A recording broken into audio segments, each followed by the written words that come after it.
중국 왕이 국무위원 겸 외교부장이 지난해 한국을 찾은 뒤 10개월 만에 한국을 14일 방문하는데요. 북한 영변 원자로 재가동 징후가 포착된 시점이라 더욱 관심이 집중되는 상황이 됐죠. 북한은 또 환영 메시지로 10일에 42일 신형 장거리 순항 미사일을 시험 발사해서 성공했고, 지네들 생각대로는 한반도 긴장을 고조시키려는 의도 같은데 자기들 얘기도 잘 해달라는 요청이겠습니다. 교착 상태에 있는 북미 비핵화 회담이 재개될 가능성에 대해서 의견을 교환해 달라는 주문이겠지요. 그런데 방문 핵심은 남중국해 문제에 관한 한국의 입장을 타진하러 온 게 아니냐는 의견도 있습니다. 신장 위구르 문제는 한국과 직접 관련이 없지만 남중국해 문제가 화두가 된 지금 미국의 인도태평양 벨트에 관한 중국 입장도 밝힐 것으로 보이는데, 한국을 한미일 동맹 외교의 틀에서 떼어놓으려는 시도가 있을 것 같은데, 왕이 부장이 어떤 태도를 취할 것인가, 어느 정도의 수위로 주문할 것인가, 무슨 선물 보따리를 풀 것인가, 이런 물음이 관심 포인트가 되겠습니다. 요즘 중국은 타는 속내를 감추며 허둥대고 있죠. 한국에 오기 전에 베트남, 캄보디아, 싱가포르 등을 방문했는데,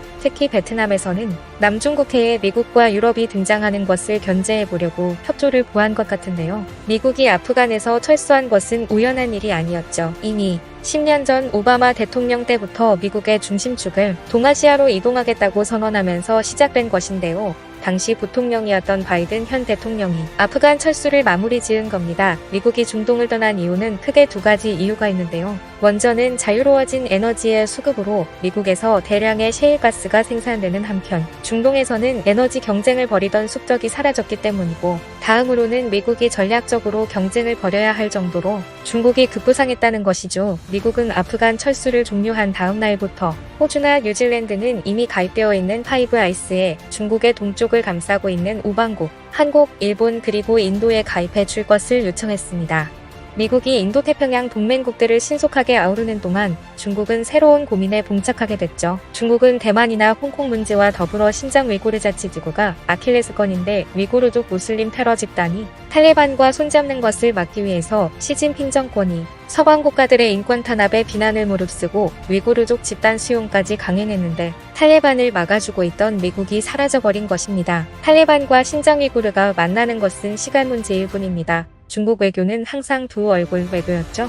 첫 번째 민낯은 늑대전사 외교인데, 막강한 경제력과 군사력을 바탕으로 밀어붙여 늑대처럼 힘을 과시하는 중국의 전랑외교 전략을 말합니다. 무력과 보복으로 주변국을 압박하는 전랑외교의 대표적인 사례로는 중국이 남중국해 영유권을 주장하면서 주변국인 대만, 베트남, 필리핀, 인도네시아, 브루나이 등과 분쟁을 일으켜 힘으로 밀어붙이고 이익을 쟁취해가는 외교 방식입니다. 남중국해 문제가 국제적 갈등으로 발전하는 가운데 중국에 대한 미국과 동맹국들의 집중 견제가 높아지고 있는 상황이죠. 남중국해는 280억 배럴 이상의 원유가 존재하는 천연자원의 보고이고, 매년 5조 달러 규모의 무역량이 오가는 전략적 유충지여서 중국이 욕심을 내고 주변국들과 분쟁을 야기한 곳입니다. 두 번째 민낯은 고변공고 외교인데요.